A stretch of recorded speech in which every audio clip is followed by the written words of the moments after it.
There are some things you can't unsee, like finding your husband smiling at a family photo, only to discover it wasn't your face behind the glass. It was hers. That moment changed everything. The way time suddenly freezes, the way your lungs forget how to pull in air. I remember how the frame felt in my hands, cool and heavy, the sound it made when I set it down too hard on the mahogany side table, that distinct crack of wood against wood. I can still feel my fingernails digging into my palms as I tried to understand what I was seeing. "It's not what you think, Elaine," David said, his voice reaching me as if through water, distorted and distant. 23 years of marriage, and suddenly he was a stranger standing in our living room, a man I didn't recognize. The woman in the photo was younger. Of course she was younger. Long auburn hair falling over her shoulders, bright eyes, that confident smile of someone who hasn't yet been broken by life. She was nestled between David and our son in what should have been my place. She was wearing my favorite cardigan, the soft blue one David had given me for Christmas 3 years ago, the one that had mysteriously disappeared from my closet last month. "Who is she?" My voice was eerily calm, disconnected from the storm raging inside me. I could hear the grandfather clock in the hallway, each tick like a hammer against glass. David stepped toward me, his hand outstretched. "Elaine, please, don't." I stepped back, colliding with the bookshelf behind me.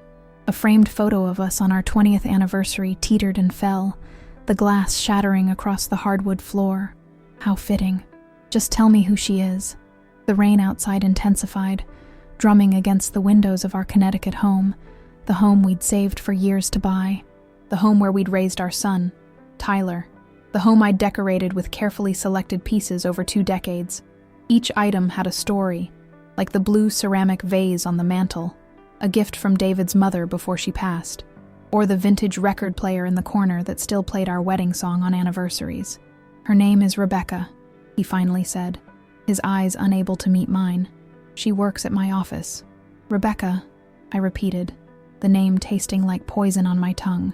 The room seemed to tilt slightly. "How long?" David's shoulders slumped. 8 months. 8 months. 243 days of lies, of coming home late from business meetings, of mysterious text messages that he'd quickly hide when I entered the room, of weekends away for conferences that I now realized were never about business at all.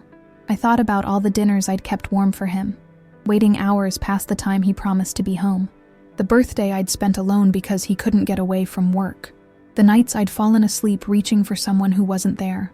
The betrayal cut deep. Not just the affair, but the brazenness of it. A family photo with her in my place, displayed in our home, as if she belonged there, and I didn't. As if 23 years could be so easily erased. "Does Tyler know?" I asked, thinking of our 20-year-old son away at college. David paled. "No, at least there was that small mercy.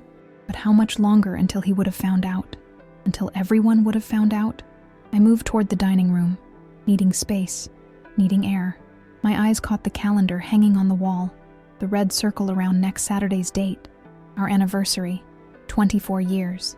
I'd already bought his gift, a vintage watch he'd admired months ago. It was wrapped and hidden in my closet. "I think you should leave," I said, surprised at how steady my voice remained.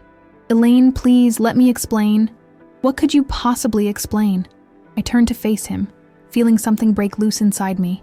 "That you've been lying to me for almost a year? That you brought her into our home? That you've been living a double life while I've been here, faithfully waiting for you to come home?" He flinched at my words, but I couldn't stop now.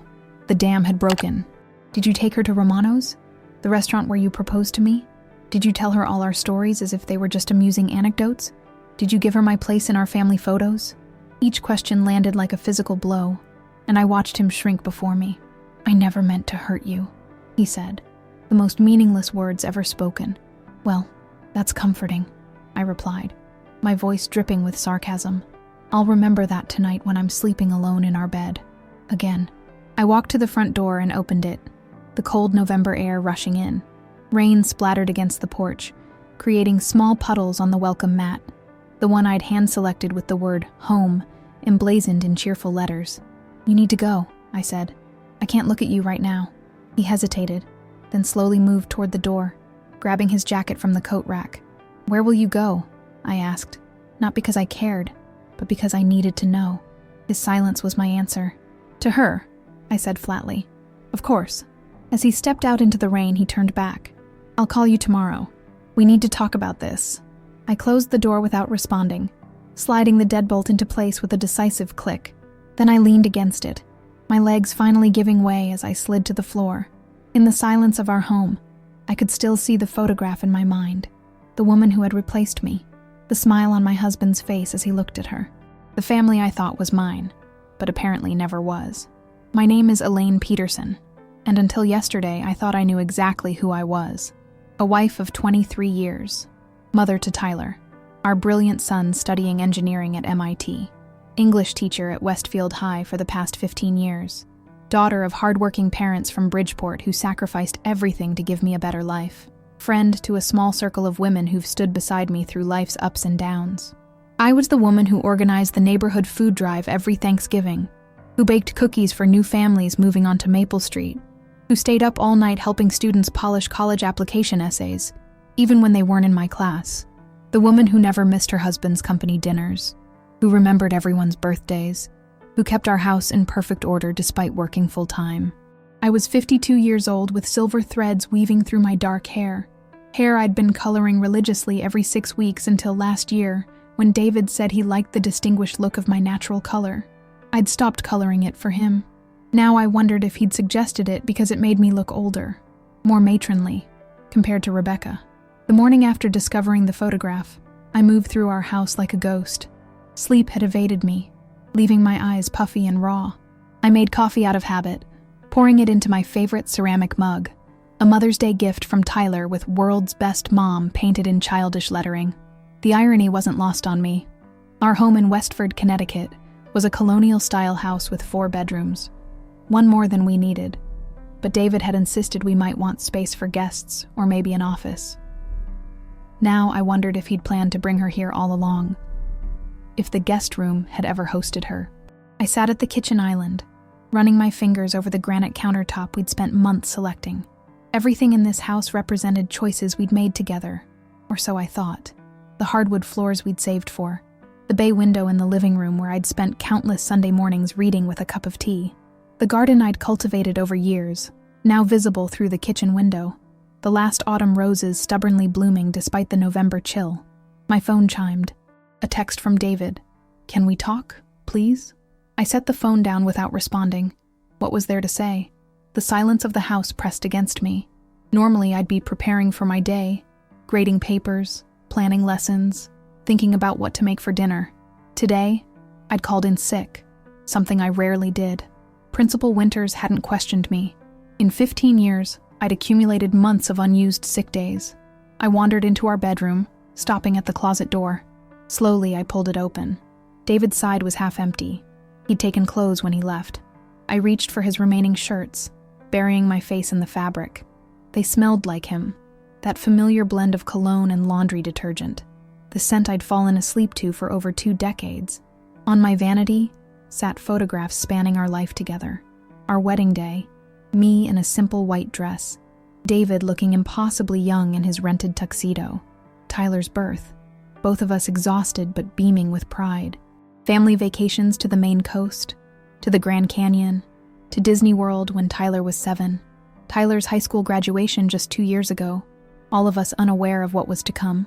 I picked up my wedding ring, which I'd removed last night. The simple gold band felt foreign now, like it belonged to someone else's life. The doorbell rang, startling me from my thoughts. For a moment, I considered ignoring it, but then came the distinctive knock that followed. Sandra, my best friend since college. "I brought reinforcements," she announced when I opened the door, holding up a bottle of wine and a container of what smelled like her famous lasagna. At 54, Sandra was tall and confident, with short blonde hair and the energy of someone half her age. She took one look at me and pulled me into a fierce hug. "Oh, honey." I hadn't called her. I hadn't called anyone. "How did you know?" I asked as she bustled into the kitchen. "David called Michael last night looking for a place to stay," she said, referring to her husband. "Michael told him he could sleep in his car for all he cared." A small smile tugged at my lips.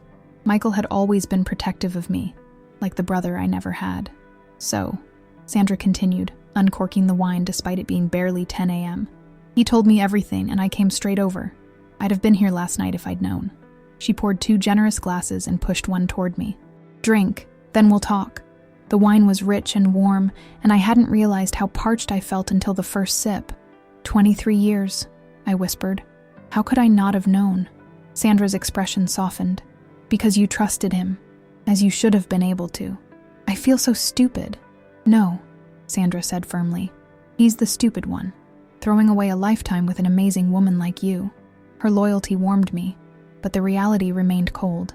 He's been living a double life for months, Sandra. Coming home to me, but spending time with her. Rebecca, Sandra supplied. The new marketing coordinator. 29 years old. 29.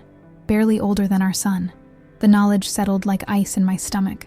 Did everyone know but me? I asked, the humiliation fresh.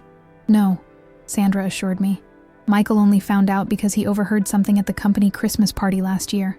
He confronted David, who swore it was just a fling that was already over. Another betrayal. The Christmas party I'd attended at David's side, smiling and chatting with his colleagues. Had she been there too? Had they exchanged glances while I stood oblivious nearby? What are you going to do? Sandra asked gently. I shook my head. I don't know. I can't even think straight. You don't have to decide anything right now, she said, covering my hand with hers. But know this, whatever you choose, I'm here, and you're stronger than you think. Was I? The woman I'd been yesterday might have been strong. Today I felt hollowed out, scraped raw, left to bleed on the kitchen floor of the life I thought I knew. I keep thinking about Tyler, I said. How am I going to tell him his father?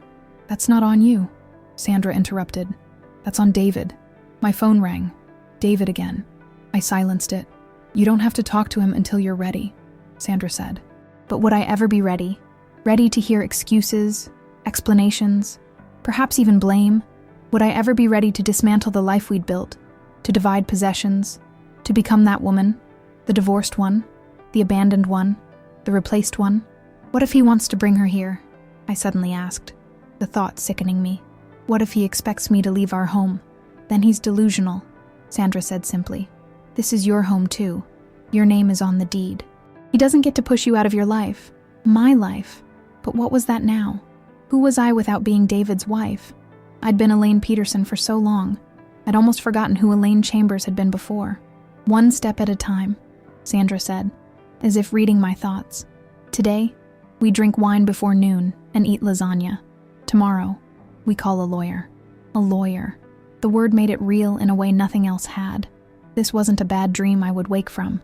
This was my new reality. 3 days passed in a fog of sleepless nights and mechanical days. I'd returned to teaching, finding solace in the classroom where, for 45-minute periods, I could pretend everything was normal. My students, perceptive as they were, sensed something was off, but respected my privacy. Mrs. Peterson was just having a bad week. It happened to everyone, right? David had called relentlessly, then switched to texts when I wouldn't answer, each one more desperate than the last. Please talk to me. I made a terrible mistake. I miss you. I love you, Elaine. Love. The word seemed stripped of meaning now. On the 4th day, I'd agreed to meet him at a coffee shop downtown. Neutral territory. I couldn't face him in our home. Not yet. When I arrived, he was already there, looking haggard and unshaven, clutching a cup of coffee with both hands like it was anchoring him to the earth. Thank you for coming, he said as I slid into the seat across from him. I wasn't sure you would. I almost didn't, I replied honestly. A barista approached, and I ordered a tea I knew I wouldn't drink. The mundane transaction felt surreal. How could the world continue as if nothing had happened? I've ended it with Rebecca, David said once we were alone, his voice low. Completely. I told her I made a mistake, and that I want to save my marriage. Something bitter rose in my throat. How generous of you. He flinched but continued. I know I've hurt you terribly. I know I've betrayed your trust. But please, Elaine, 23 years has to count for something. It counted for nothing when you were with her, I said, my voice steady despite the tremor in my hands. Did you think about our 23 years then? He looked down at his coffee. I wasn't thinking clearly. I got caught up in something that never should have happened. You weren't caught up, David. You made choices. Every day for 8 months, you chose her. It wasn't like that, he protested. It was complicated. Enlighten me then, I said, leaning back in my chair. How exactly was it complicated? He sighed, running a hand through his graying hair I'd once loved to touch. I was going through something, a kind of midlife crisis, I guess. The company was changing, bringing in younger talent. I felt obsolete, and Rebecca made me feel valued. And I didn't? The hurt in my voice was impossible to hide. After everything I've done for you, for our family. Of course you did, he said quickly. But it was different with her. It was new and exciting and... Stop, I cut him off. I don't need the details. A couple at the next table glanced our way, then quickly looked away. I wondered how much they'd heard, if they were piecing together our story from these fragments. I want to come home, David said, reaching across the table for my hand. I pulled away before he could touch me. I want us to try again. We could go to counseling. I stared at him. This man I'd woken up beside for most of my adult life. The father of my child. The partner I'd built a life with. Now a stranger. I need time, I said finally. I can't just forgive this overnight. Relief flooded his features. Of course. Take all the time you need. I'll stay with Michael and Sandra until... You're not staying with them, I interrupted, confused. He nodded. Yes, since the night you asked me to leave. Michael's been letting me use their guest room. The coffee shop seemed to tilt around me. Sandra told me Michael refused to let you stay with them. David frowned. What? No. He picked me up that night. I've been there since. A cold realization dawned on me. Sandra had lied. But why? My mind raced back to our conversation, to the details she'd shared about Rebecca, about the Christmas party. Elaine? David's voice pulled me from my thoughts. Are you okay? I need to go, I said, standing abruptly. Wait, we're not finished talking, he protested. Yes, we are, for now. I left him sitting there, confusion etched on his face. My hands trembled as I started my car. I pulled out my phone and dialed Sandra's number. Hey, how did it go with David? She answered cheerfully. He told me he's been staying at your house, I said without preamble. In your guest room. A pause. Too long. Oh, yes, I meant to tell you. Michael changed his mind. Felt bad leaving him with nowhere to go. You lied to me, I said, the betrayal fresh and stinging. Why? Another pause. It's complicated, Elaine. The same words David had used. I'm coming over, I said, ending the call before she could respond. 20 minutes later, I was at Sandra and Michael's doorstep. Sandra opened the door, her expression a mixture of guilt and defiance. Where's Michael? I asked as I stepped inside. At work, she said, closing the door behind me. Elaine, I can explain. Please do, I said coldly. Explain why my best friend has been lying to my face. She led me to the living room, where signs of David's presence were evident. His laptop on the coffee table, a book he'd been reading on the armchair. I was trying to protect you, Sandra began. By lying to me? How does that protect me? She sank onto the sofa. Because I knew if I told you the whole truth, you might forgive him too easily. I stared at her. What whole truth, Sandra? She closed her eyes briefly, as if steeling herself. Rebecca isn't the first. There have been others over the years. The room seemed to contract around me, the air suddenly thin. What are you saying? David has had affairs before, she said, her voice gentle but firm. I've known about at least 2 others. Once about 10 years ago, with a woman from his gym, and again 4 years ago, with someone from a business trip. I felt like I'd been struck. How do you know this? Michael discovered the first one accidentally. Saw David with her at a restaurant when he was supposed to be at a conference. He confronted him, and David swore it was a one-time mistake. He begged Michael not to tell you, said he'd ended it and it would never happen again. My legs gave way, and I sank into the nearest chair. And the second time, David confessed to Michael. Said he was afraid you'd find out from someone else. He was riddled with guilt. Again, he promised it was over, that he'd never hurt you again. And you both decided to keep this from me? My voice rose. For years you've been looking me in the eye, knowing my husband was unfaithful, and you said nothing. Michael wanted to tell you, Sandra said, tears forming in her eyes. I was the one who convinced him not to. I thought it would hurt you too much. That if David had truly ended things and was committed to your marriage, maybe it was better you didn't know. That wasn't your decision to make. I was shouting now. Years of friendship suddenly tainted by this revelation. You let me live a lie. You watched me trust him, love him, while knowing what he'd done. I'm so sorry, Sandra whispered. When this happened with Rebecca, and it had clearly been going on for months, I knew it was different, that you needed to know. But I couldn't tell you about the others without admitting I'd kept it from you all these years. The betrayal cut deep. Not just David's repeated infidelity, but Sandra's complicity in keeping me in the dark. My best friend, the woman I'd trusted with everything. Does anyone else know? I asked, suddenly paranoid. Has everyone been watching poor, oblivious Elaine, too pathetic to realize her husband is a serial cheater? No, Sandra insisted. Only Michael and I knew. And we never thought you were pathetic, Elaine. We thought you were strong and kind and deserved better, but not strong enough to handle the truth. I stood up, unable to remain in her house a moment longer. I trusted you, Sandra, as much as I trusted him. Elaine, please. She reached for me, but I stepped away. I made a terrible mistake. I was trying to protect you. I don't need protection, I said, my voice breaking. I needed the truth, from my husband and from my best friend. As I walked toward the door, I spotted David's suitcase in the hallway, a vivid reminder of the life that had been shattered beyond recognition. Don't tell David I know about the others, I said, turning back to Sandra. That's my decision to make now. She nodded, tears streaming down her face. What are you going to do?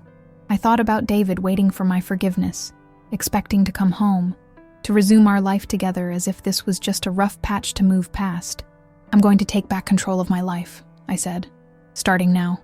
The drive home was a blur, my mind racing through 23 years of marriage, reevaluating every business trip, every late night at the office, every unexplained absence. How many lies had I swallowed? How many women had there been? The thought made me physically ill, and I had to pull over once to catch my breath. As I sat in my parked car, staring at nothing, memories flooded back, not just of the betrayals I now knew about, but of the life we'd built together. A life that, despite David's infidelity, had still contained moments of genuine love and connection. Or had those been lies too? I remembered the summer after college graduation when we'd first met. I was 22, working as a waitress at a diner near the community college where I was taking education courses. David was 24, fresh out of business school, stopping for coffee every morning on his way to his first real job. His smile caught my attention first, warm and slightly crooked. Then his eyes, kind and attentive as he asked about my day, remembering details I'd mentioned in previous conversations. On our first date, he took me to a small Italian restaurant where the owner knew him by name. He ordered in flawless Italian, impressing me with the language he'd learned during a semester abroad. We talked for hours about our dreams, our families, our favorite books.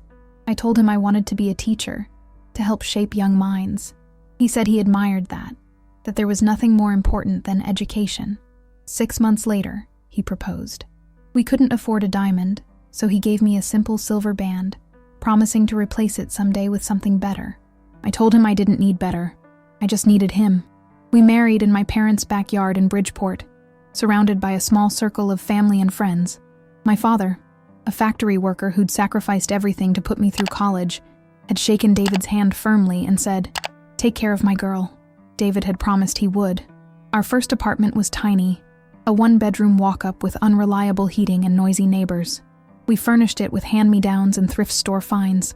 I remember how proud we felt the first time we hosted dinner for friends, cramming 6 people around our wobbly table, serving pasta on mismatched plates. David worked long hours at the marketing firm, determined to climb the corporate ladder. I finished my teaching degree and landed my first job at an elementary school. We saved every penny, dreaming of buying a house, starting a family. 3 years into our marriage, I became pregnant with Tyler. The joy on David's face when I told him still lived in my memory, bright and untarnished. He'd lifted me off the ground, spinning me around our small living room, tears in his eyes. "We're going to be parents," he'd whispered, his hand gently touching my still flat stomach. I promised to be the best father this child could ever have.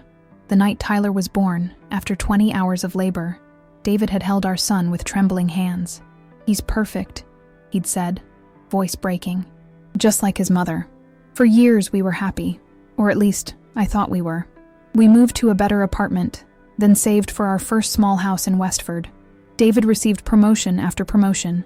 I moved from elementary to high school teaching, finding my passion in teaching literature to teenagers. When Tyler was 7, my father suffered a stroke. For months, I drove to Bridgeport every weekend to help my mother care for him. David took over at home, handling everything from Tyler's soccer practice to household chores. He never complained, even when I'd call in tears, overwhelmed by watching my strong father struggle to speak or feed himself. "We're a team," David would say. "Your family is my family. Whatever you need, I'm here." After my father passed, David held me through countless nights of grief. He listened patiently as I shared memories, helped me sort through my parents' belongings, stood strong beside me at the funeral. There were the family vacations we'd scrimped and saved for, camping in the Adirondacks when we couldn't afford hotels, later trips to Disney World, to Washington, D.C., to the Grand Canyon. I remembered Tyler's excitement. David's patient explanations of history or science or whatever caught our son's curiosity. The family photos, real ones with me in them, captured those genuine smiles, that connection. When Tyler was accepted to MIT, David had burst into tears of pride. We'd both worked so hard to provide our son with opportunities neither of us had. That night, we'd opened a bottle of champagne, toasting to Tyler's future and to our partnership in raising such a remarkable young man. "We did it," David had said, clinking his glass against mine. "Together we did this." These memories weren't lies. They couldn't be. The man who'd stood by me through my father's illness, who'd celebrated our son's achievements as his own, who'd built a life with me brick by brick, that man was real. But so was the man who'd betrayed me repeatedly, who'd looked me in the eyes while living a double life. Had there been signs? Looking back, I could see them now.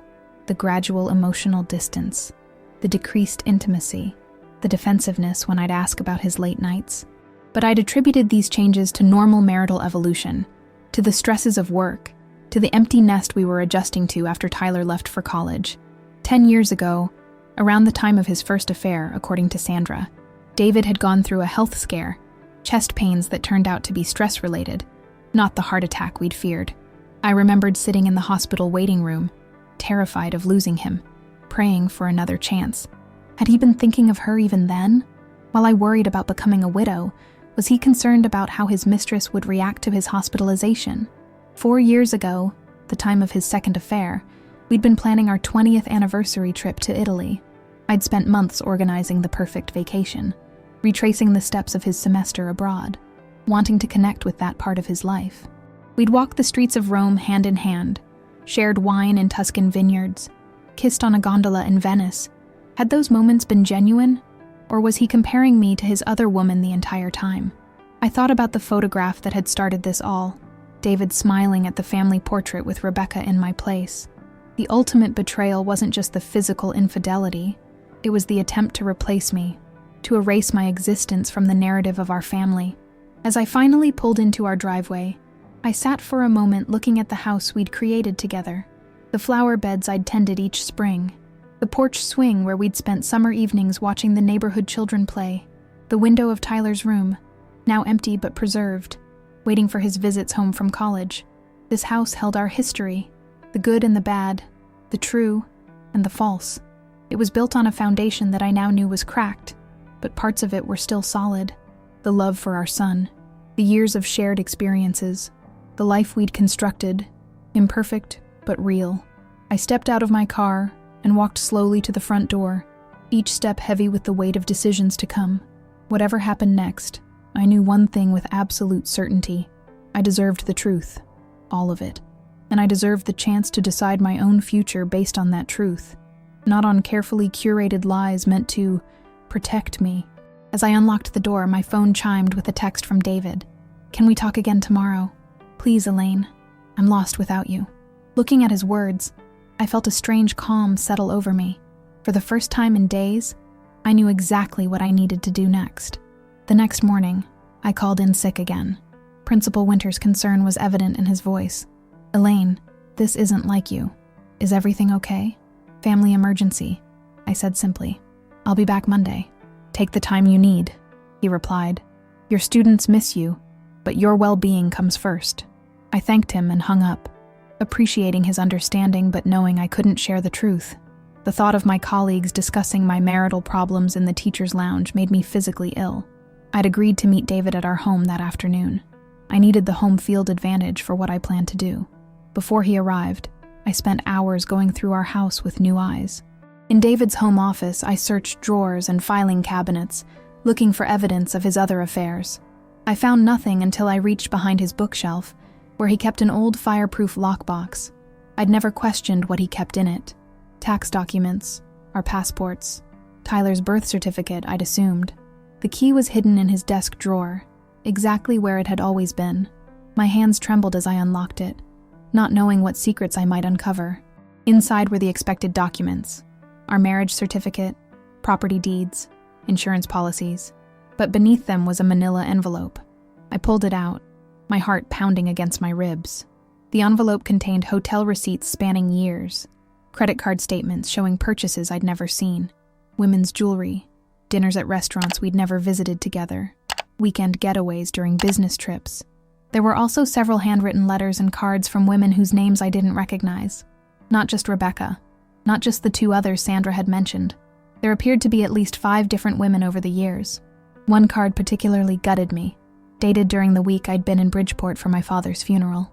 While I'd been burying my father, grieving with my mother, David had apparently been consoling himself in another woman's arms. The card thanked him for a magical weekend. I sat on the floor of his office, surrounded by evidence of a life I'd never known existed, feeling something inside me shatter completely. It wasn't just betrayal anymore. It was systematic deception, calculated and cold. He'd built an entire infrastructure to support his double life. I was still sitting there when the doorbell rang. I gathered the evidence, placing it carefully on the kitchen table, and went to let David in. He looked hopeful when I opened the door, a small bunch of flowers in his hand. Daisies, my favorite. The thoughtfulness of this gesture in the face of what I'd just discovered felt like another slap. "Thank you for agreeing to talk," he said, offering me the flowers. I took them mechanically and walked to the kitchen, dropping them on the counter without putting them in water. David followed, stopping abruptly when he saw the contents of the manila envelope spread across the table. "Elaine," his voice faltered. "How many were there?" I asked quietly. He stood frozen, color draining from his face. "Where did you—" "Your lockbox," I interrupted. "How many women, David? The total." He sank into a chair, shoulders slumping. "Does it matter? I've hurt you enough." "It matters to me," I said, my voice steady despite the hurricane inside me. "I want the truth. All of it. I deserve at least that much." He nodded slowly. 7. Over the years. 7. The number hit me like a physical blow. Almost 1/3 of our marriage had been shared with other women. "Including during my father's funeral?" I asked, holding up the card I'd found. Shame crossed his features. "I was in a bad place. It was a mistake."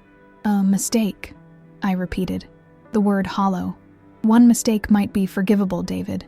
7 women isn't a mistake. It's a pattern, a choice you made over and over again."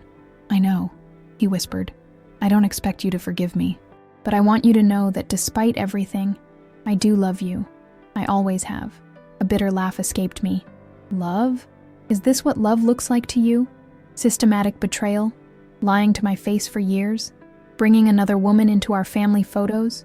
"The photo was a terrible mistake," he said quickly. "Rebecca pressured me. Don't you dare blame her." I cut him off. "You're not a victim here."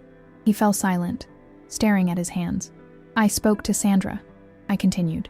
"She told me about the others she knew of. She and Michael have been keeping your secrets for years." His head snapped up. "She had no right." "No right?" My voice rose. "I'm your wife. I had every right to know my husband was unfaithful, that my best friends were lying to me, that my entire life was built on deception." "Not our entire life," he protested. "What we built together was real. Tyler, this home, our good years, those weren't lies. But they were tainted," I said, feeling tears start to form. "Every anniversary we celebrated, every 'I love you' you said. I'll always wonder now if you were coming to me straight from another woman's bed." He flinched at my words. "It wasn't like that. They were compartmentalized, separate from us." "How convenient for you," I said coldly. "But there is no compartmentalizing this for me. You made me live a lie." David leaned forward.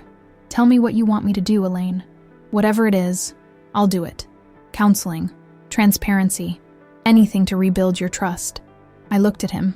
This man I'd loved for most of my life. This stranger I now realized I'd never really known. Do you still have feelings for Rebecca? I asked. He hesitated a moment too long. I ended things with her completely. That's not what I asked. He sighed. I care for her, but I'm choosing you, Elaine. I'm choosing our marriage. The condescension in his words, that he was choosing me, as if I should be grateful, ignited something in me. No, David, you don't get to choose anymore. I do. Before he could respond, his phone chimed with a text message. He glanced at it, then quickly put the phone away, but not before I caught a glimpse of the name on the screen. Rebecca. She's still texting you? I asked incredulously. It's nothing, he said quickly. She's having trouble accepting it's over. Something in his expression, a flicker of guilt, of secrecy, told me there was more. I held out my hand. Show me. Elaine, this isn't... Show me the message, David. After a moment's hesitation, he handed me his phone.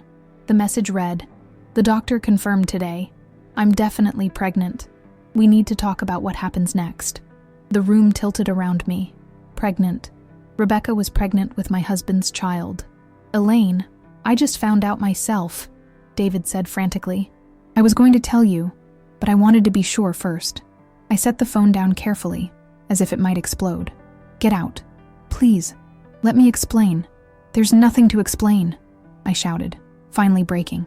You're having a baby with another woman, while trying to convince me to take you back.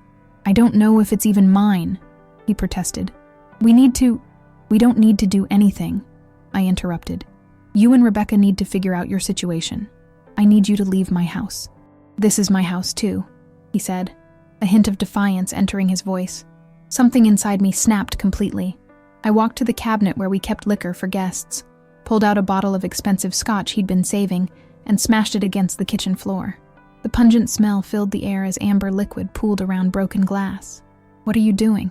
David stood up, alarmed.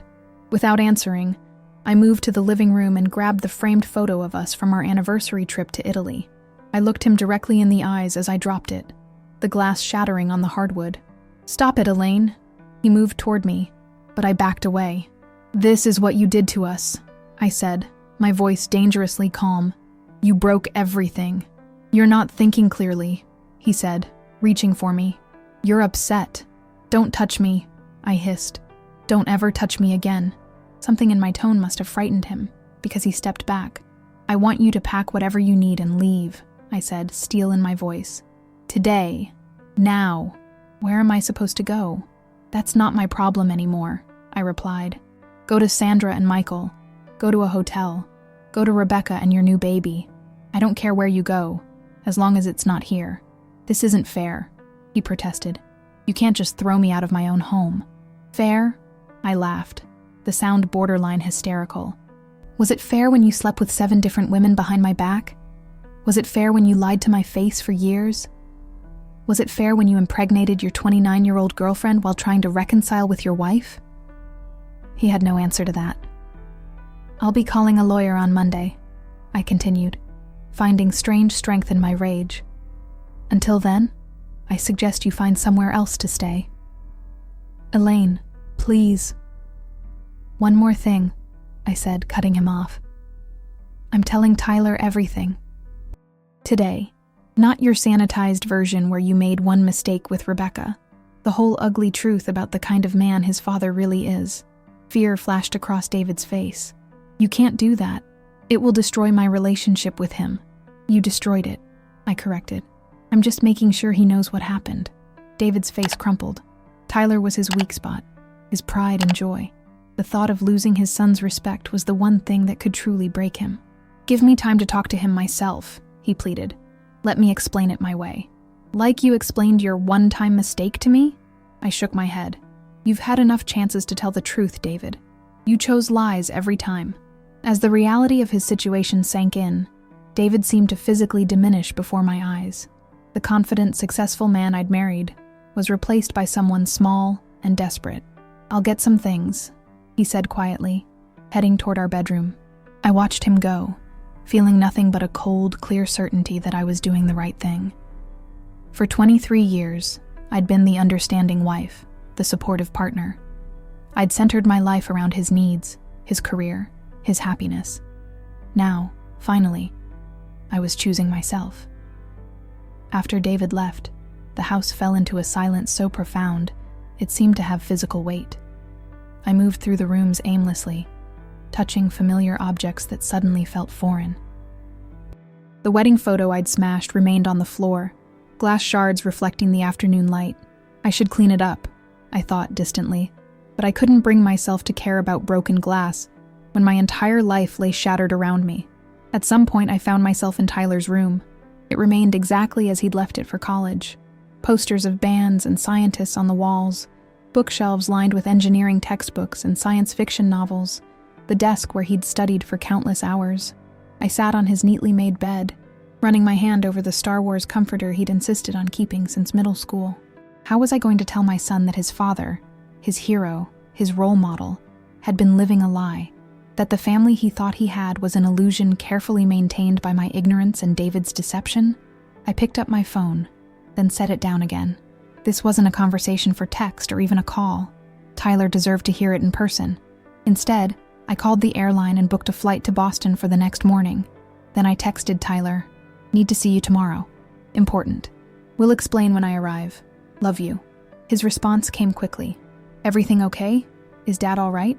The irony of his concern for David made me close my eyes against a fresh wave of pain. "We'll talk tomorrow. I'll text when I land." Night fell, and I remained sitting in Tyler's room, lost in memories. I remembered the day we brought him home from the hospital, how terrified and elated we'd been. David had driven 5 miles per hour the entire way, stopping at every yellow light, precious cargo strapped securely in the back seat. I remembered Tyler's first steps, his first words, his first day of school. David had been there for all of it, beaming with pride, capturing every moment on video. Had he been thinking of other women even then? Had our son's milestones been interludes in a life of deception? Around midnight, I finally moved to our bedroom, the room I'd shared with David for decades. I couldn't bring myself to sleep in our bed, so I grabbed a blanket and pillow and settled on the chaise lounge by the window. Sleep eluded me as my mind raced through the revelations of the day. 7 women, a baby on the way, 23 years of lies. As the first light of dawn filtered through the curtains, something shifted inside me. The paralyzing shock began to recede, replaced by a cold clarity.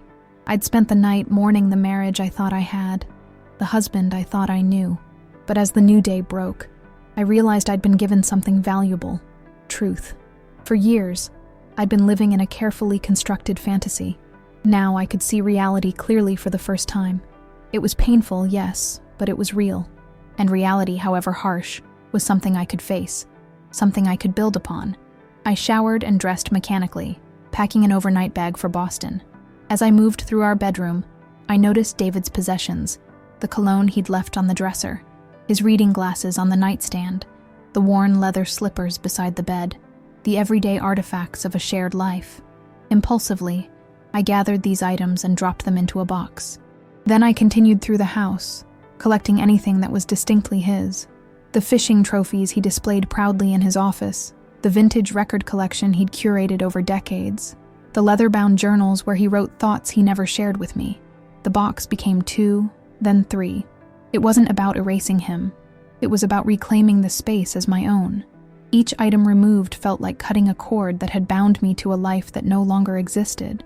By the time I left for the airport, the house looked different, emptier in some ways, but somehow more authentic. The gaps where his possessions had been represented a kind of honesty that had been missing for years. On the flight to Boston, I found myself doing something unexpected, making lists. The practical, organized teacher in me emerged from the emotional chaos, bringing structure to the overwhelming situation. First, a list of immediate actions. 1. Tell Tyler the truth. 2. Contact a divorce attorney. 3. Secure financial accounts. 4. Change locks on the house. 5. Inform Principal Winters. I might need extended leave. Then, a list of questions to ask my lawyer. 1. What are my rights to the house? 2. How will retirement accounts be divided? 3. Is David's infidelity relevant in a no-fault state? 4. What documentation should I gather? 5. How do I protect myself financially during the process? Finally, a list I titled simply, After. 1. Therapy for myself. 2. Redecorating the house. 3. Travel. Places I've always wanted to go. Reconnect with college friends I'd lost touch with. Take that photography class I've been putting off. This last list surprised me the most. For years, I'd subordinated my dreams to the needs of our family, to David's career. Now, possibilities I hadn't considered in decades began to surface. I could travel without coordinating with David's schedule. I could spend money without consulting him. I could make decisions based solely on what I wanted. The thought was both terrifying and exhilarating. When the plane landed in Boston, I texted Tyler. Just arrived. Can we meet for lunch? The cafe near your dorm at 1 p.m.? Sure, Mom. See you there. His response was immediate, tinged with the concern I'd expected. The campus of MIT was bustling with students rushing between classes. I'd visited several times before, always with David, always as part of a united front of proud parents. Today, I walked the paths alone, noticing details I'd missed before, the intricate architecture of the buildings, the vibrant energy of young minds at work, the sense of possibility that permeated the air. Tyler was already waiting when I arrived at the cafe, his lanky frame hunched over a textbook. At 20, he looked so much like David had at that age, the same strong jawline, the same intelligent eyes. But Tyler had my coloring, my smile. He was the perfect blend of us both.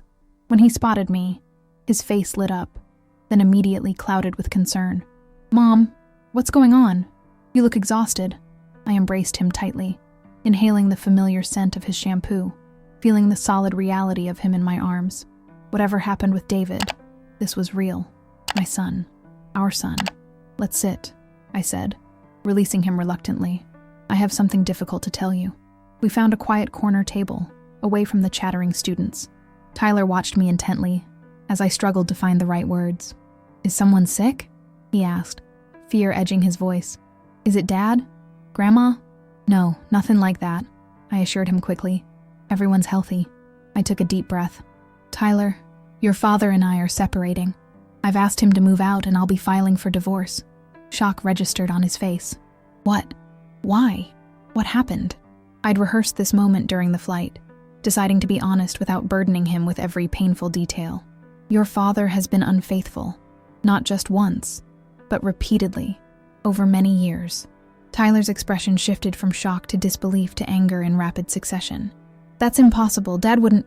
He admitted it to me, I said gently, and I found evidence. It's been going on for a long time with multiple women. Does this have something to do with that marketing coordinator he mentioned? Rebecca?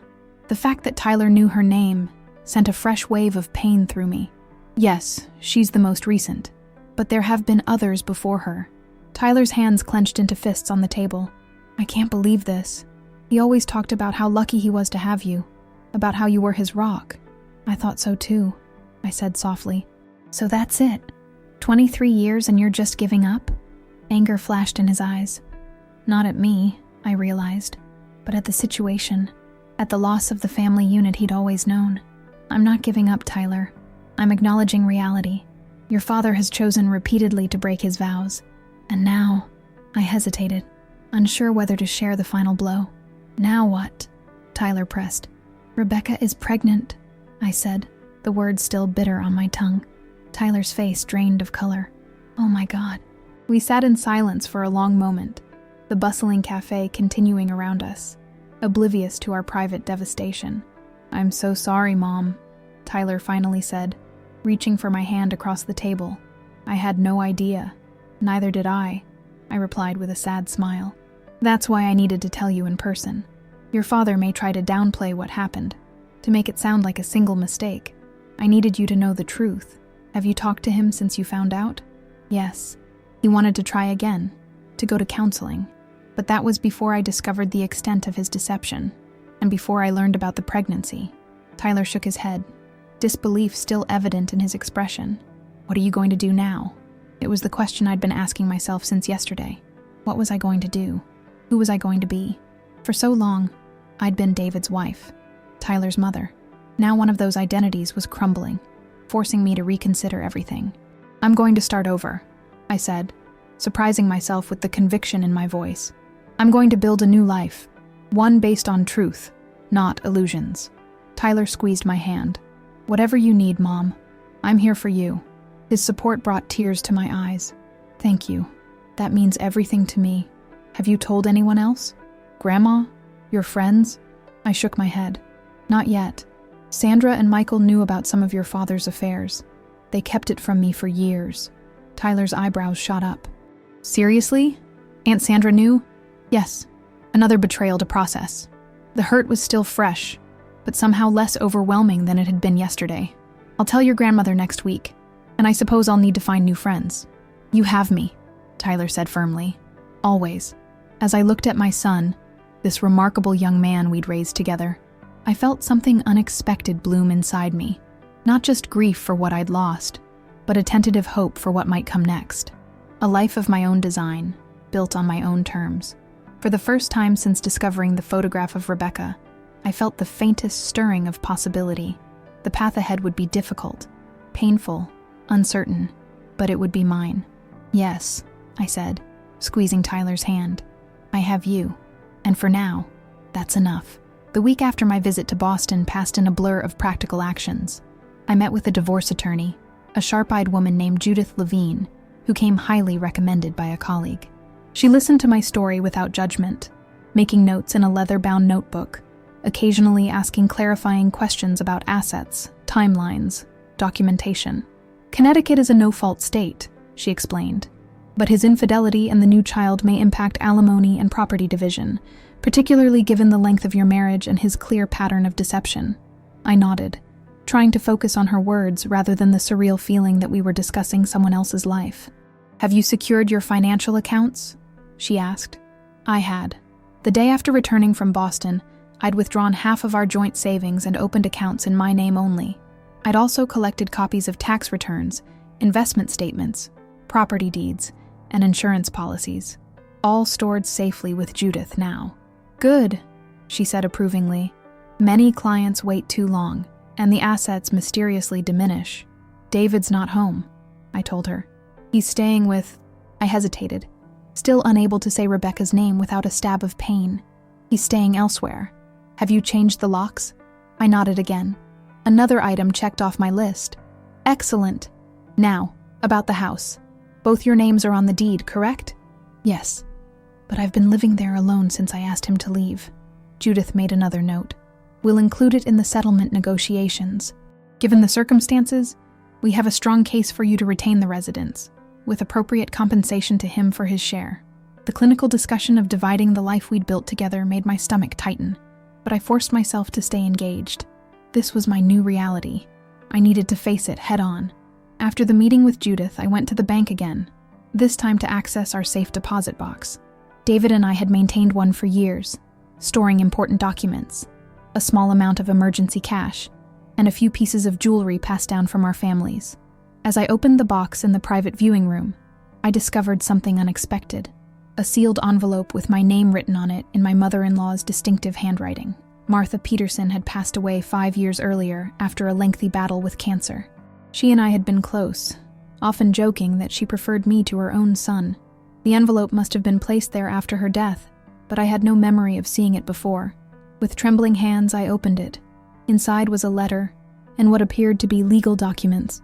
My dearest Elaine, if you're reading this, I am no longer with you, and something has happened to make you examine the contents of this safe deposit box on your own. I have always worried this day might come. David is my son, and I love him, but I have no illusions about his character. His father was the same, charming, charismatic, and utterly unfaithful. I stayed in that marriage for 40 years, turning a blind eye to Harold's indiscretions, making excuses, preserving our family's image at the cost of my own dignity. I have watched you with David, seen your devotion, your trust. I have also seen, over the years, the signs I recognize all too well, the late nights, the unexplained absences, the secretive phone calls. I've wanted to speak to you many times, but couldn't bring myself to shatter your happiness, especially when I had no concrete proof. Instead, I've taken steps to protect you, should my suspicions ever be confirmed. The enclosed document is a deed to the cottage in Maine, that Harold and I purchased many years ago. Before my death, I had the property transferred solely to your name, not David's. He does not know about this arrangement. The cottage is fully paid for. Property taxes are covered by a trust I established, which you'll find details for with the deed. It's not a mansion, but it's a beautiful place on the coast, with good memories untainted by betrayal. It's yours, to use as you wish, a refuge, a fresh start, or simply an asset you control independently. I've also deposited a sum of money in a separate account in your name only. The bank information is enclosed. It isn't a fortune, but it should provide some security if you ever need it. I hope I'm wrong about David. I hope you never need to use these resources. But if I'm right, please know that you deserve better than the life I accepted for myself. You deserve honesty, faithfulness, and respect. Whatever you decide, know that I have always loved you like a daughter. Take care of yourself and of Tyler, who has your strength and goodness. With all my love, Martha. I sat in the bank's viewing room, tears streaming down my face. Martha had known, or at least suspected all along. She'd seen the patterns I'd been blind to, recognized in her son the same flaws she'd endured in her husband, and she'd quietly, secretly prepared a safety net for me. The deed was legitimate, dated 3 months before her death. The cottage, a charming 2-bedroom structure on the Maine coast where we'd spent several summer vacations, was legally mine. The bank statements showed an account with nearly $100,000, untouched for 5 years, accruing interest in my name. Martha had given me something beyond financial security. She'd given me options, freedom, and most importantly, validation. She'd believed me worthy of more than her son could offer, more than she herself had settled for. I carefully returned the safe deposit box contents to the bank's custody, keeping only Martha's letter and the documents related to my inheritance. As I walked to my car, I felt a strange sense of lightness, as if Martha's posthumous gift had released me from the last threads of uncertainty. That evening, I drove to the cottage in Maine. It was a 4-hour journey, but I needed to see it, to confirm that this unexpected lifeline was real. The sun was setting as I arrived, casting long shadows across the rocky coastline. The cottage stood just as I remembered it, a weathered blue structure with white trim, perched on a small bluff overlooking the Atlantic. The key was where Martha had always kept it, beneath a particular stone in the garden path. Inside, everything remained as it had been during our last visit. The comfortable but worn furniture, the shelves of paperback novels, the collection of seashells on the windowsill. I opened the windows to release the musty air, then stepped onto the back deck. The sound of waves crashing against the rocks below filled the growing darkness. I breathed deeply, taking in the salt air, feeling more centered than I had in weeks. Martha had created this escape for me, knowing someday I might need it. In doing so, she'd given me something David's betrayal had taken away, a sense of being valued, protected, seen. I spent the night in the cottage, sleeping better than I had since discovering the photograph of Rebecca. In the morning, I walked along the beach, collecting shells and sea glass, making plans. The cottage needed some repairs, updates to the plumbing and electrical systems. The garden was overgrown, the paint peeling in places, projects to focus on, changes to make, a place to heal. As I drove back to Connecticut that afternoon, I made a decision. I would keep the cottage a secret for now, my own private knowledge, my own separate life. David didn't know about it, and there was no reason to include it in our divorce proceedings. It wasn't marital property. It was Martha's gift to me alone. Back at home, I found David waiting on the porch. My stomach tightened at the sight of him. "I've been calling you," he said as I approached. "Where were you?" "That's no longer your concern," I replied, unlocking the door. I didn't invite him in, but he followed me inside anyway. "We need to talk about the house," he said. "I paid for most of it. You can't just change the locks and keep it." I set down my overnight bag and turned to face him. "I've retained an attorney. You can direct any questions about the house to her." He looked taken aback. "You've already hired a lawyer? Don't you think we should try to work things out between us first?" "There's nothing to work out," I said calmly. "The marriage is over." "Because of one mistake?" His voice rose. 23 years thrown away over one.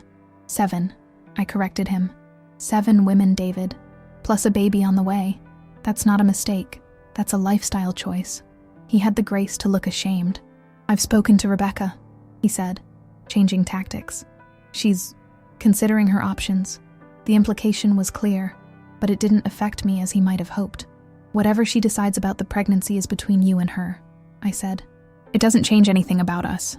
I still love you, Elaine," he said, his voice softening. "Despite everything, you're still the woman I want to grow old with."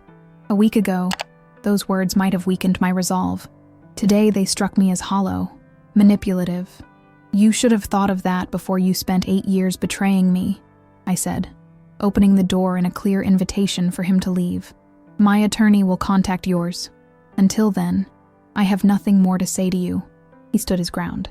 "This is still my house. You can't just—" "Actually, I can," I interrupted. "Judith Levine will explain the legal details, but given your extended absences and my continuous residence, I have the stronger claim to remain during divorce proceedings. If you want to contest that, you're welcome to try." The confidence in my voice wasn't feigned. Judith had explained exactly what my rights were, how to document David's voluntary departure from the home, how to protect my position. David's expression darkened. "So that's how it's going to be? You're going to try to take everything?" "No, David. I'm going to ensure I get what's fair, what's rightfully mine after 23 years as your wife." I gestured toward the door again. "Now please leave before I call the police to report you for trespassing." For a moment, I thought he might refuse. Then, with a muttered curse, he stormed out. I locked the door behind him, leaning against it until I heard his car start and drive away. Only then did I allow myself a small smile.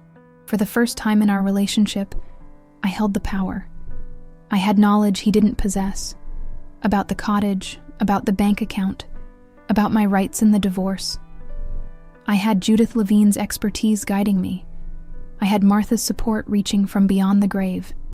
Most importantly, I had myself, stronger than I'd realized, more capable than he'd ever given me credit for. I unpacked my overnight bag, placing the shells and sea glass I'd collected on the kitchen windowsill, a small reminder of the refuge waiting for me on the Maine coast. Then I took out Martha's letter, reading it once more before placing it in my bedside drawer.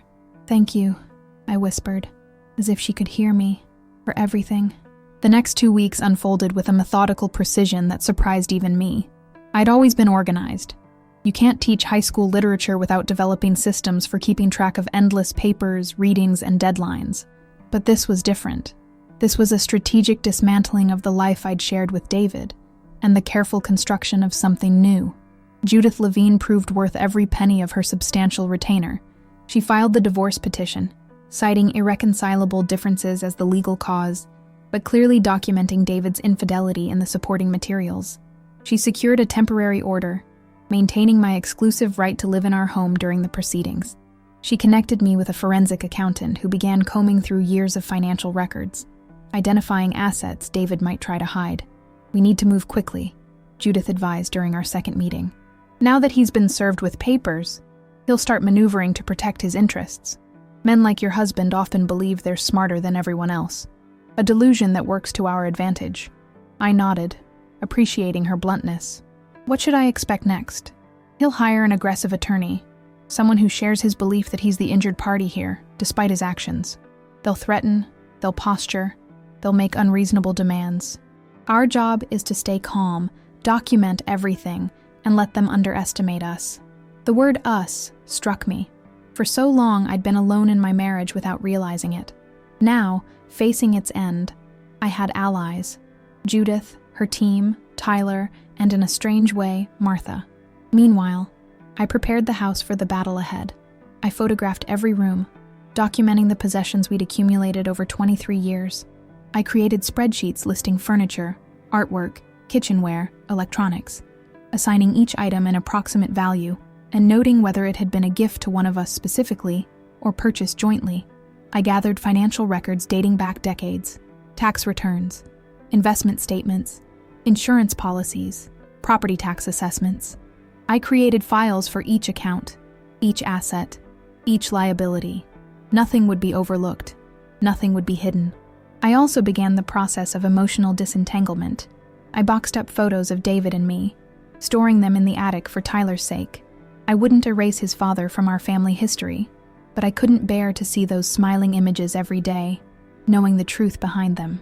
I rearranged furniture, moved paintings to different walls, changed the positions of lamps and decorative objects, small adjustments that made the house feel different, mine rather than ours.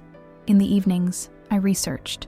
I read books on divorce and financial independence for women.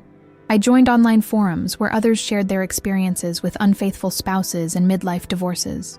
I learned terms like gaslighting and financial abuse, and recognized patterns that made me question how much of my marriage had been genuine. One night, unable to sleep, I found myself reading about narcissistic personality traits. The description was eerily familiar: the charm, the need for admiration, the lack of empathy, the double life. David wasn't a clinical case, perhaps, but the parallels were striking enough to help me understand what I'd been dealing with all these years. During this time, David made several attempts to circumvent Judith. He sent emails expressing remorse, then anger, then remorse again. He left voicemails alternating between apology and accusation. He sent flowers to my school with a card reading simply, "Please talk to me." I forwarded the emails to Judith, deleted the voicemails after documenting them, and donated the flowers to the school's front office.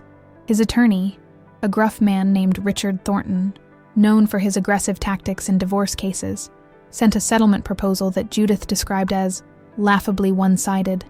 It offered me a fraction of our marital assets, minimal alimony despite the length of our marriage, and proposed selling the house and splitting the proceeds equally, despite the fact that my teaching salary had paid the mortgage for years while David's income went toward investments in his name. "He's testing to see how little you'll accept," Judith said when we reviewed the proposal together.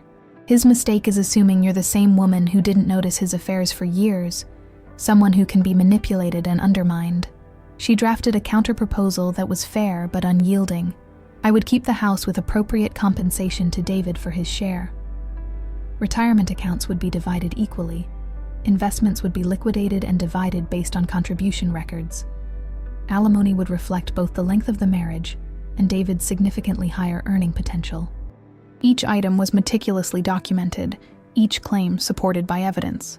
"This is just the opening position," Judith explained. "We'll negotiate from here, but starting from strength rather than weakness."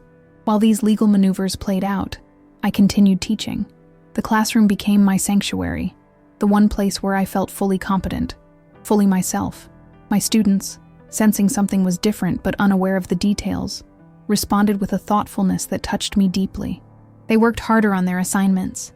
They participated more actively in discussions.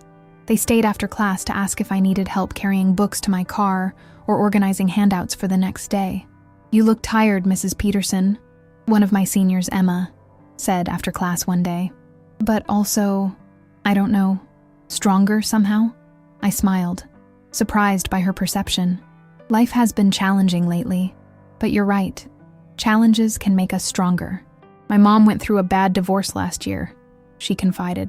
"She said it was the hardest thing she'd ever done, but also the best decision she ever made. She's happier now than I've ever seen her." The simple observation from this 17-year-old girl affected me more deeply than all the books and forums I'd been consulting. There was life after divorce. There was happiness to be found. There was strength to be gained. On weekends, I drove to the main cottage. I hired local contractors to fix the plumbing, update the electrical system, repair the sagging porch. I planted new flowers in the garden, painted the kitchen a sunny yellow, replaced the worn sofa with a comfortable new one. Each change represented a choice made solely by me, for me, a novel experience after decades of compromise and accommodation. I didn't tell anyone about the cottage, not even Tyler. It remained my secret, my separate life, my insurance policy.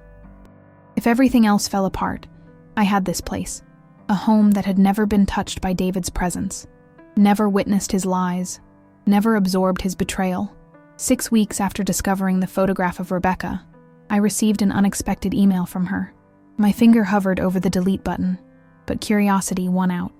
"Mrs. Peterson, you don't know me, but I feel I should reach out to you directly. David has probably told you I'm pregnant. What he might not have told you is that I've decided to keep the baby. I want to be clear that I'm not expecting anything from him. Not financial support, not involvement, nothing. This decision is mine alone. I also want you to know that when our relationship began, David told me he was separated and divorcing. I discovered the truth only recently. when I saw a family photograph in his wallet that included you. When I confronted him, he admitted he was still married, but claimed the marriage existed in name only. I'm not writing to excuse my actions or to hurt you further. I simply thought you deserved to know the full truth, as I wished someone had told me. Rebecca Miller. I read the email 3 times, each reading stirring a different emotion. First anger, at David, at her, at the situation. Then a strange sense of connection. We had both been deceived by the same man, both manipulated into believing what he wanted us to believe. Finally, respect, for her honesty, her directness, her decision to take control of her own life regardless of David's actions. After careful consideration, I replied, Rebecca, thank you for reaching out. Though our circumstances are painful, I appreciate your honesty. David has manipulated us both, creating fictions that served his purposes while disregarding the impact on others. I wish you and your child well. Whatever happens between David and me, the child deserves support, both emotional and financial. I hope he provides both, but based on my experience, I wouldn't count on it. Take care of yourself. Elaine Peterson. The exchange left me feeling oddly settled. Rebecca wasn't a faceless, other woman anymore, but a real person caught in David's web of lies.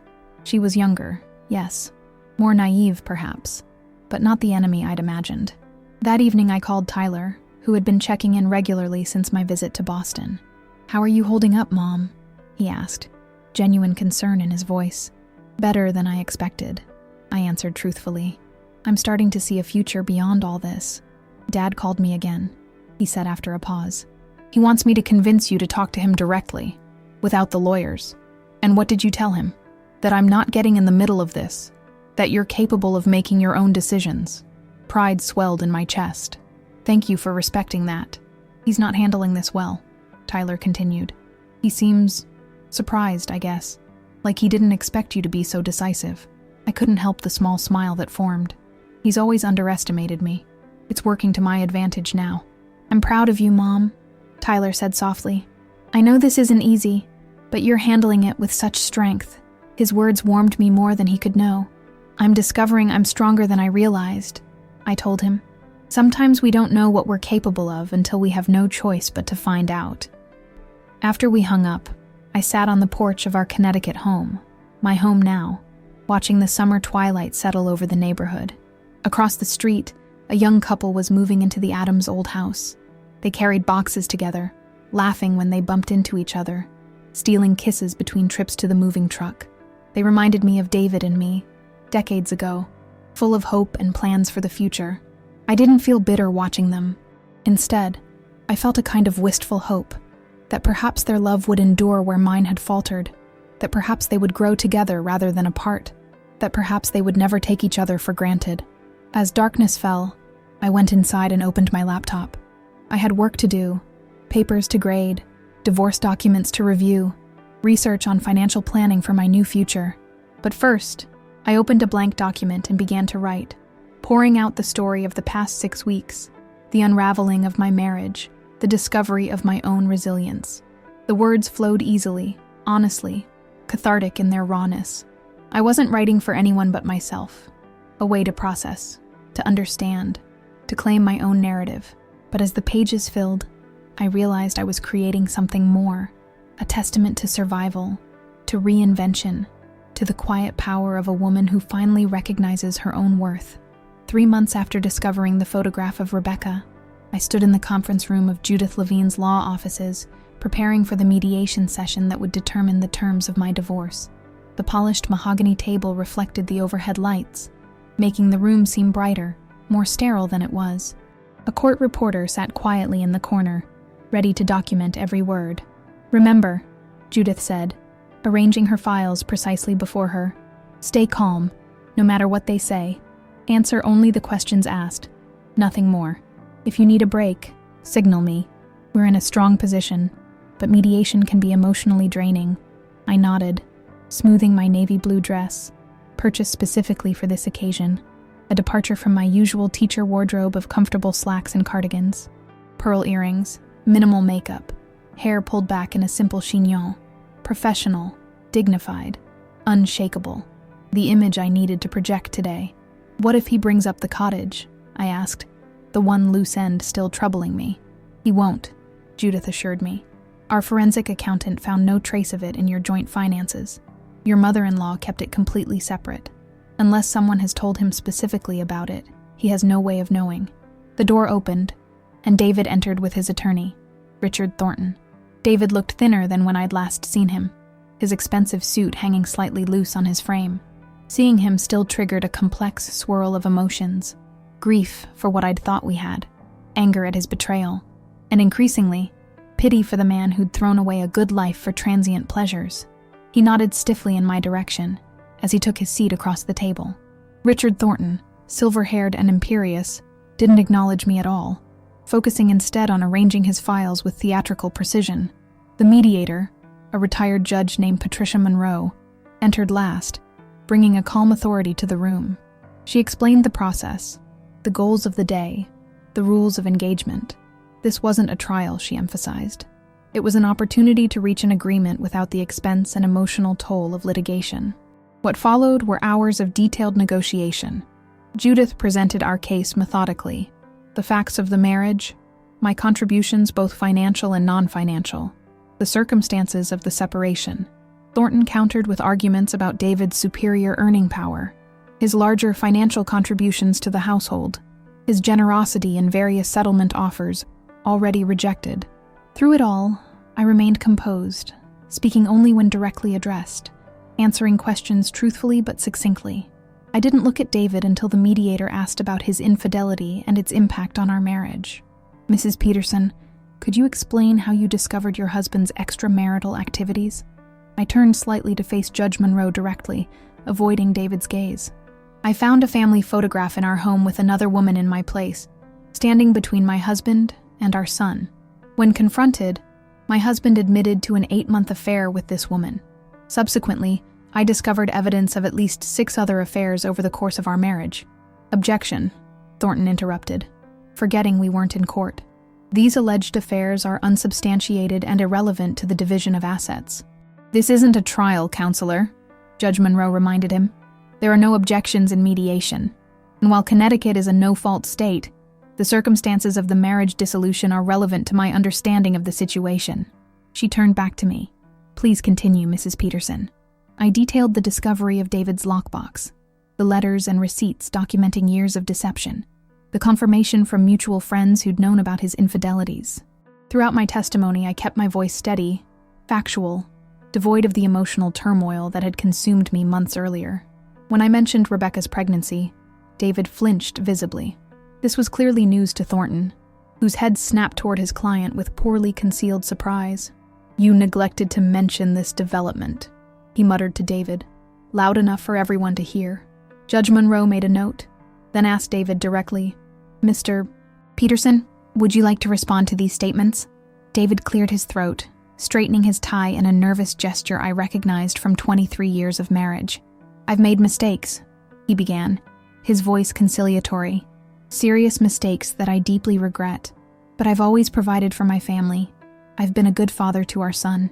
And until recently, I believed Elaine and I had a good marriage, despite my failings." "A good marriage?" The words escaped me before I could stop them. "You believed we had a good marriage while you were sleeping with 7 different women?" "Elaine," Judith cautioned softly. I took a deep breath, regaining my composure. "I apologize for the interruption." Judge Monroe nodded, then continued questioning David about his financial disclosures, his current living situation, his relationship with Rebecca. He answered reluctantly, often looking to Thornton for guidance, occasionally attempting to redirect the conversation to what he called Elaine's unreasonable demands regarding the house and alimony. During a brief recess, Judith and I stepped into a private conference room. "You're doing well," she said. Judge Monroe clearly sees through his attempts to minimize his actions. "He seems different," I observed. "Less confident." Judith smiled. "Reality is setting in. His carefully constructed life is crumbling, and for once, he can't charm or manipulate his way out of the consequences."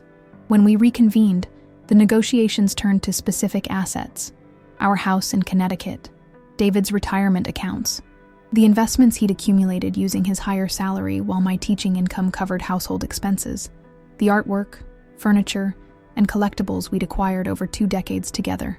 On most points, we eventually reached compromise positions that Judith assured me were favorable given the circumstances.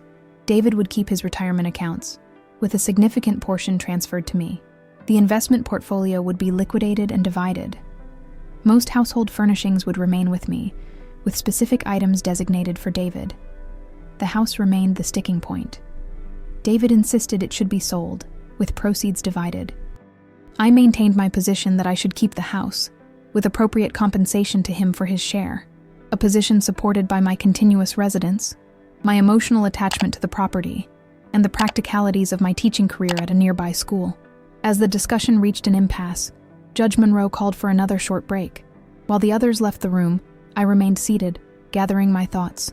To my surprise, David returned alone, closing the door behind him. "Can we speak privately?" he asked, his voice lacking its usual confidence. I hesitated, then nodded. Briefly, he sat across from me, hands clasped on the table. "I want to apologize, Elaine, not just for the affairs, but for taking you for granted all these years, for not seeing what was right in front of me." "Why now?" I asked, genuinely curious. "Why the sudden remorse?" He sighed, running a hand through his hair, grayer now than it had been just months ago. "Because I'm losing everything that matters. Tyler barely speaks to me. My friends at the club look at me differently. Even my colleagues at work know what happened. So this is about your reputation," I said flatly. "About how others see you." "No," he protested. "It's about finally recognizing what I had in you. A loyal wife, an amazing mother to our son, a partner who supported me through everything, who believed in me even when I didn't deserve it." I studied him, searching for the manipulation behind the words. To my surprise, I saw only defeat, a man confronting the wreckage of his own making. "Rebecca lost the baby," he said after a moment, not meeting my eyes. 2 weeks ago. "I'm sorry," I said, and meant it. Whatever my feelings about their relationship, a lost pregnancy deserved sympathy. She ended things afterward, said she couldn't build a life with someone she couldn't trust. He laughed bitterly. "Ironic, isn't it? I lied to her about being married and she can't trust me." The parallel wasn't lost on me. "What do you want, David? Why are you telling me this?" He looked up then, eyes glistening. "I want another chance, Elaine. I know I don't deserve it. I know I've hurt you beyond words. But 23 years has to count for something. We could try counseling. I could prove to you that I've changed. 5 months ago, those words might have moved me. 3 months ago, they might have at least given me pause. Today they struck me as hollow. Too little too late." "No," I said simply. "What we had is gone, David. Destroyed by your choices, not mine. So that's it? 23 years just erased?" "Not erased," I corrected. "Those years happened. We have Tyler. We have memories, some of them even genuine. But the marriage is over. It has been for a long time. I just didn't know it." He leaned forward, desperation edging his voice. "What about the house? Can't we at least come to an agreement on that? It's the last thing keeping us connected." And suddenly, I understood. This wasn't about reconciliation. It was about the house. The one asset he couldn't charm or manipulate away from me. The one tangible symbol that he hadn't won everything in this divorce. "The house is my home," I said firmly. "I've built my life there, my career nearby. I'm staying." "Then what will it take?" he asked, frustration breaking through. "More money? The car? What do you want from me?" I considered the question seriously. What did I want from the man who'd been my husband, who'd fathered my child, who'd shared my life for over 2 decades? "I want you to accept that this is the end," I said finally. "I want you to agree to a fair settlement that acknowledges both what we built together and how you chose to destroy it. And then I want you to leave me alone to rebuild my life." Before he could respond, the door opened, and Judith entered with Judge Monroe and Thornton. From their expressions, I knew they'd heard at least part of our exchange. "Mr. Peterson," Judge Monroe said, "I must remind you that private conversations with the opposing party without counsel present are inappropriate during mediation." David returned to his seat beside Thornton, who shot him a warning glance. The negotiations resumed, but with a different tone. David was quieter, less combative. When Judge Monroe suggested a compromise on the house, I would keep it, but the compensation to David would be adjusted to reflect current market value. He agreed without argument. By late afternoon, we had a settlement agreement. It wasn't perfect, but it was fair. I would keep the house. David would keep his business interests. Retirement accounts, investments, and personal property would be divided according to formulas that recognized both financial and non-financial contributions to the marriage. Alimony would be paid for 10 years, acknowledging the disparity in our earning potential and the length of the marriage. As we signed the necessary documents, I felt a profound sense of closure. This chapter of my life was ending, but not in the way I'd feared 3 months ago. Not with me broken, diminished, replaced. Instead, I was emerging stronger, wiser, ready for whatever came next. When the final paper was signed, David looked at me across the table. "I truly am sorry, Elaine," he said quietly, "for everything." I nodded, acknowledging his words without accepting them as exoneration. "Take care of yourself, David, and be better to the next person than you were to me." As I left the building with Judith, the late afternoon sun warm on my face, I felt lighter than I had in years, unburdened not just of a failing marriage, but of the self-doubt, the willful blindness, the quiet compromises that had slowly eroded my sense of self.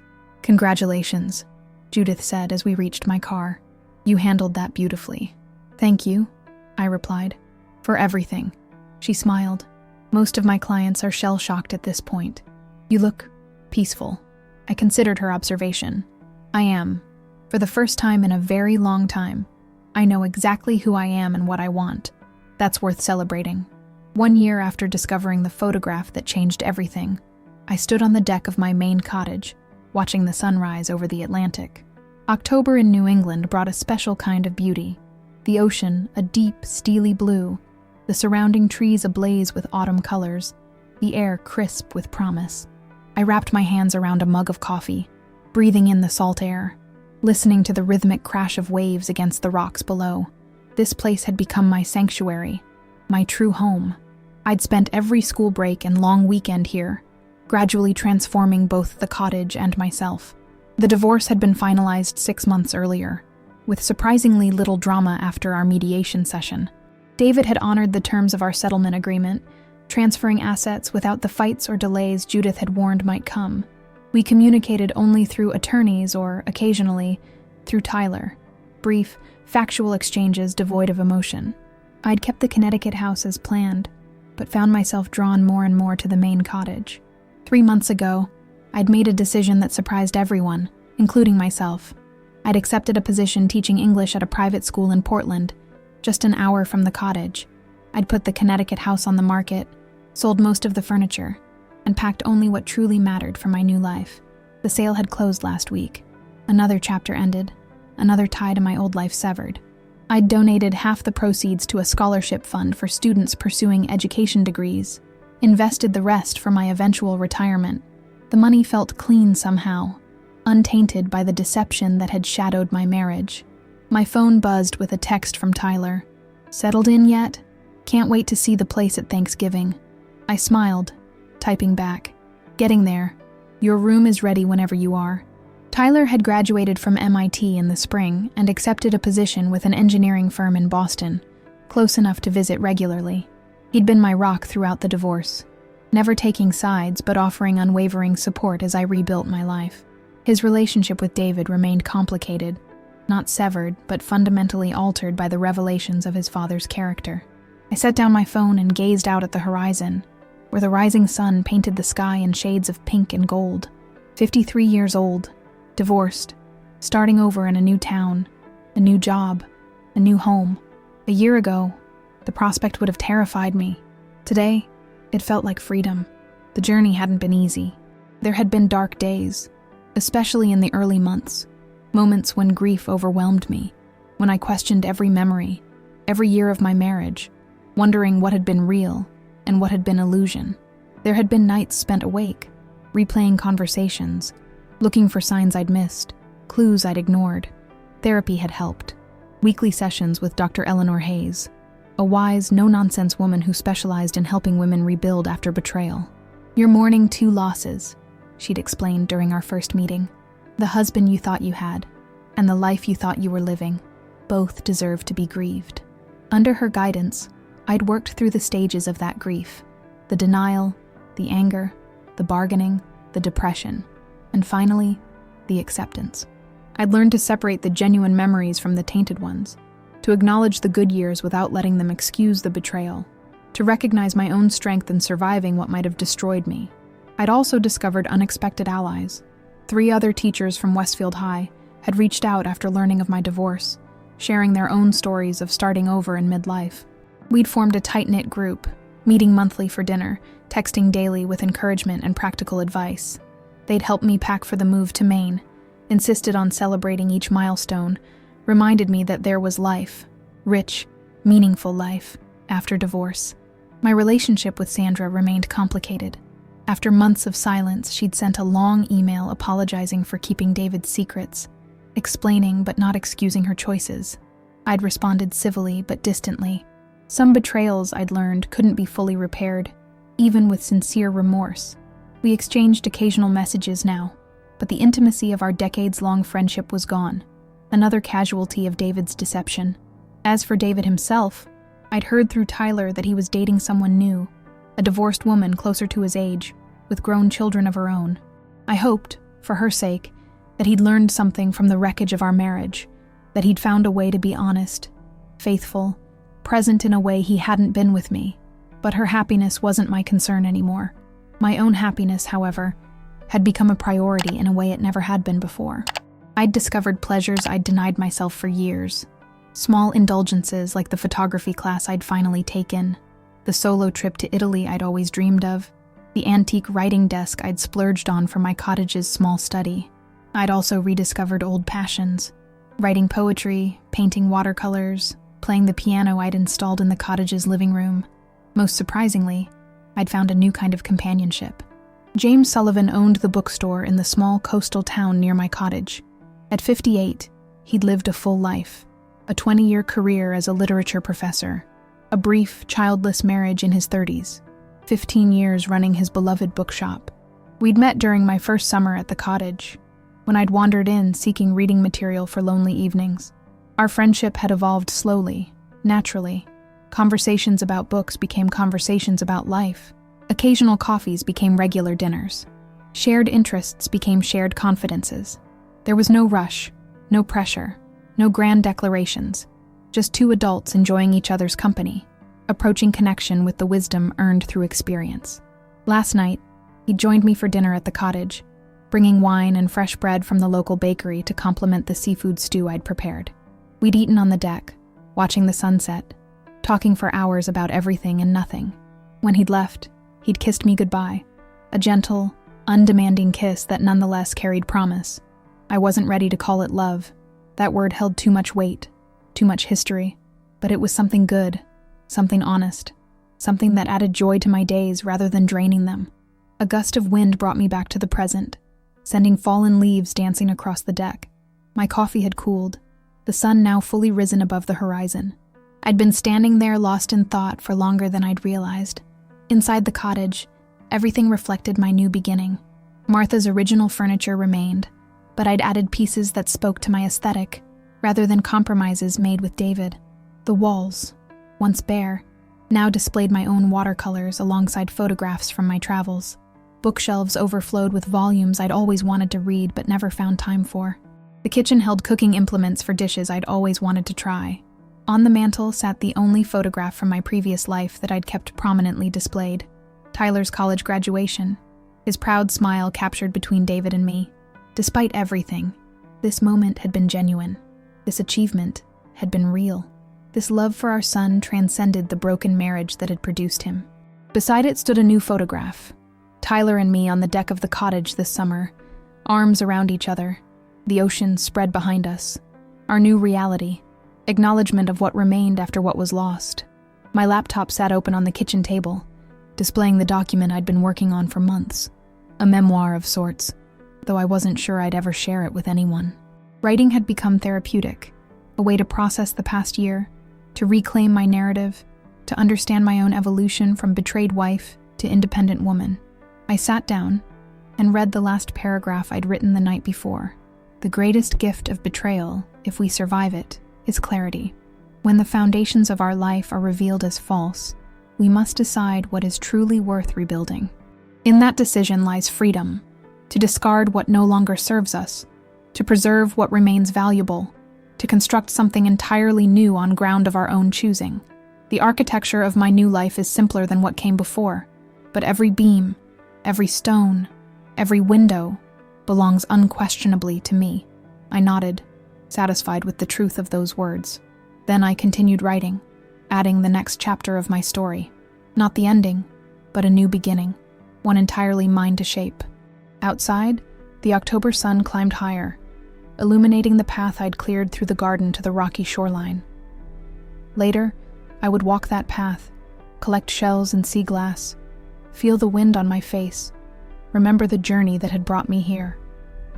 For now, I sat in the warm sunlight streaming through windows I'd washed myself, in a home that had never known betrayal, surrounded by choices I'd made freely, writing words that belonged only to me. This was what survival looked like. This was what rebuilding meant. This was the reward for facing truth, however painful, the chance to create a life of my own design, authentic, imperfect, and wholly mine.